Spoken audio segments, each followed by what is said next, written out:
Unya diara mao ni ang isda. Wow, isda. Nya gipana ang isda. Tuara kisi-kisi ang isda. Nagtuyok-tuyok, lognot-lognot. Kisi-kisi oy. Unya diara isdang lapu-lapu na pud badi. Tuara nindot kay pagkaigo. Na headshot wa na makakisi-kisi oy na sintro. Medyo dako-dako na pud ni nga lapu-lapu badi. Nani sa mga isa ka kilo o sobra kilo baning lapu-lapuhan eh. Unya, pag-abot na pod nako diring dapita isdang bulatok na pod ang akong napana. Tuara nindot kay pagkaigo wa na makakisi-kisi oy na headshot.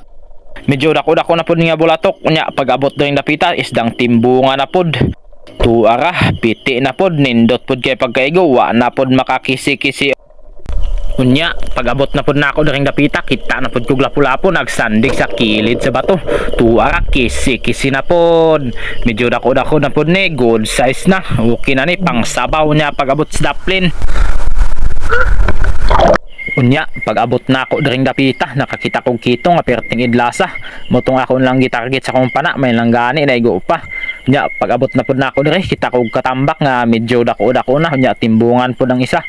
Motong nidagan man ang isa maong kini na lang may akong gitira. Pagtira nako wala man maigo.